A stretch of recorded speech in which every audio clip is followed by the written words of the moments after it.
Those of you that know me are aware that I have more than a mild interest in baseball.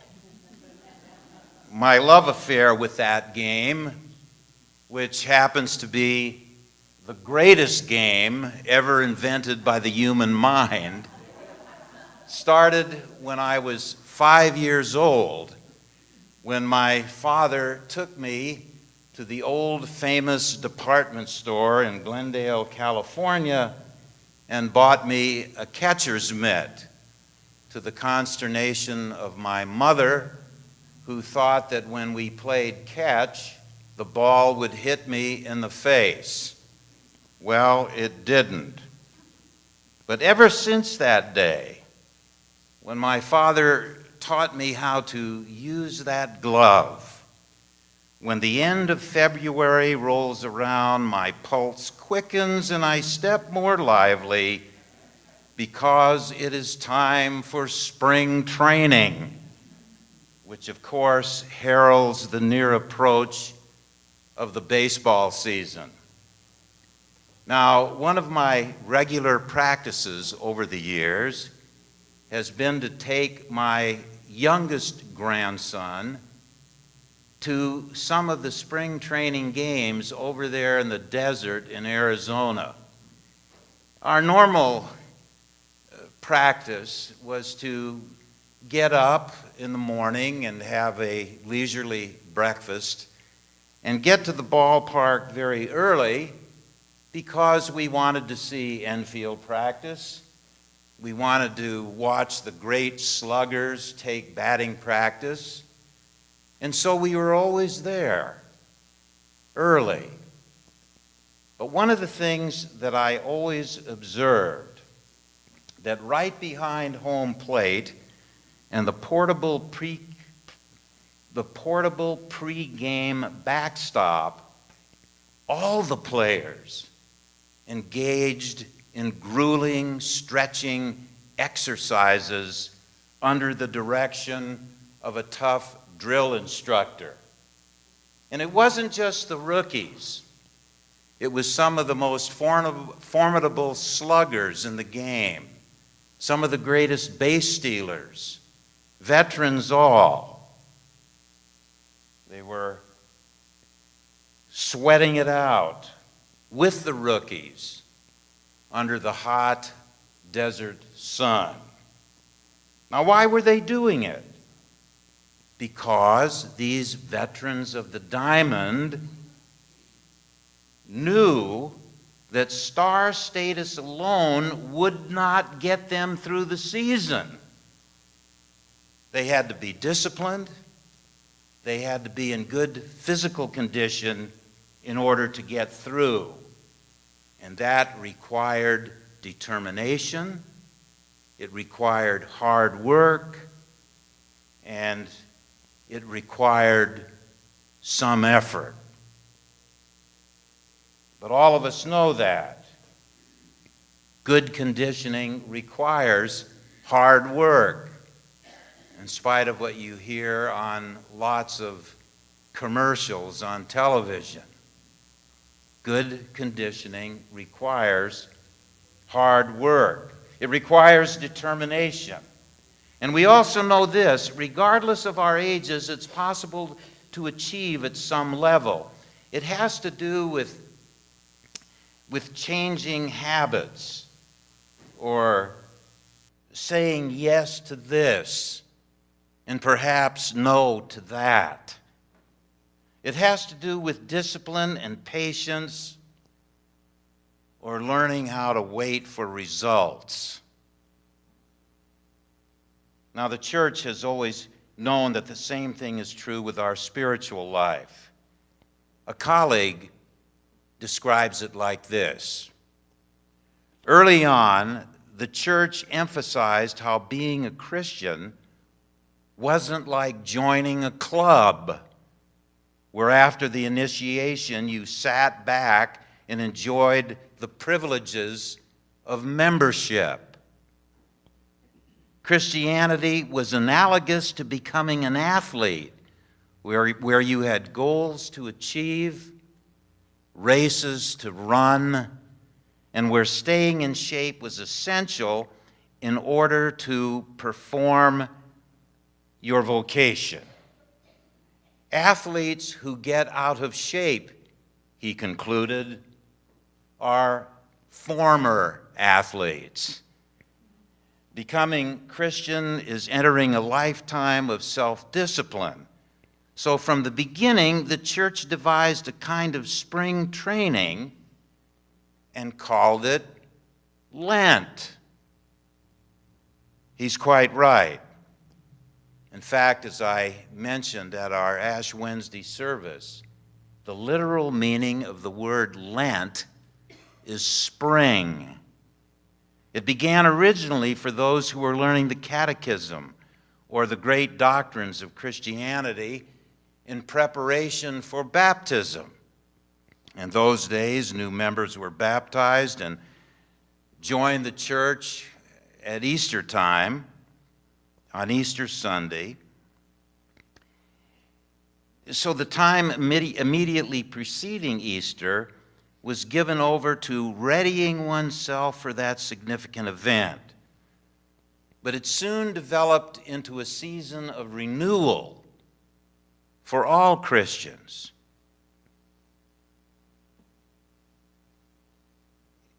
For all those who took Jesus seriously. It was a kind of toning up of the Spirit when the whole church was to get into good spiritual condition. Now, eventually, the period of Lent was extended to 40 days, excluding Sundays, to match the 40 days and nights Jesus spent in the desert, toning up his spirit for his life's work. To see how that applies to us, I need to quickly remind you that, like so many other metaphors and symbols in the New Testament, the desert is highly symbolical.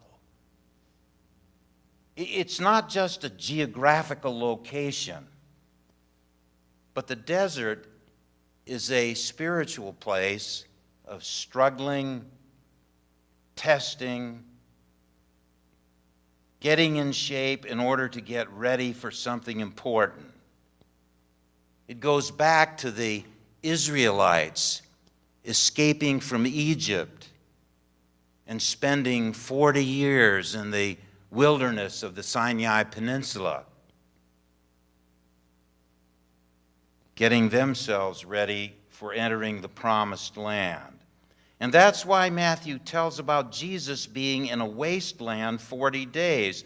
To properly shape up for the kind of life Jesus believed God wanted him to live necessitated that he wrestle with his temptations, that he wrestle with his doubts, that he wrestled with his questions about the efficacy of choosing a particular path. That was hard work, but it was absolutely essential in order that he find the meaning of his life and the purpose of his soul. Now, what's the point? Listen carefully. In many ways, it will be the same with us. That's the point. In many ways, it will be the same with you and with me. There isn't anyone here, anyone, and I include myself, who doesn't occasionally need to have his or her mind renewed, heart rewarmed, or spirit reawakened. There isn't anyone here that doesn't need that. Moreover, there isn't anyone here who will be able to do that in any other way than by changing some patterns or by saying no to certain things in order to say yes to others. That takes discipline. It takes courage, work, patience, and a recognition that every moment of every day we're essentially dependent upon God for the gift of another day of life. Consider this insight from Frederick Buechner. Buechner is a novelist, an ordained Presbyterian minister, and a pretty good theologian. A while ago, he completed the second volume of a spiritual autobiography prompted by the realization that he had just turned 50. I took stock of my life, he said, and came to the conclusion that the place where God speaks, if he speaks anywhere, is in and through what happens to us. So I tried to listen to my life. There is no event so commonplace that God isn't present within it and through it. Always hiddenly, always leaving you room to recognize him or not to recognize him, but all the more fascinatingly, because of that, all the more compellingly and hauntingly. In writing those lectures and the book they later turned into, it came to me that if I were called upon to state in a few words the essence of everything I was trying to say, both as a novelist and as a preacher, it would be something like this: listen to your life. See it for the fathomless mystery that it is, in the boredom and pain of it, no less than in the excitement and gladness. Touch, taste, smell your way to the holy and hidden heart of it, because in the last analysis, all moments are key moments, and life itself is grace. Depression, desperation, anxiety, the sense of my life is flat and irrelevant. Doubts about myself and doubts about my work. This side of nirvana, there is no escape for any of us as far as I know. But the shadows themselves contain treasures if you keep your eyes open. Listen to your life. That's good advice. Maybe, just maybe, if you and I would make a point of taking a few moments each day during the rest of this Lenten season to listen to our life, to examine it, we'd see some things we hadn't noticed before. Maybe we would discover that there's an attitude that we need to change. Maybe we'd be reminded of the fact that we ought to write a letter to someone that we have neglected. Maybe we would decide to give more of ourselves or our money to the church or to a worthwhile cause. Maybe we would decide to forgive someone we haven't forgiven, or to teach a Sunday school class, or to sing in the choir, or to be friendlier at work, or root out a racial or ethnic prejudice that we've harbored for a long time. Maybe we discover that we need to make a greater effort to use Jesus' lifestyle and ministry as our reference point for living in this world. I'll tell you this.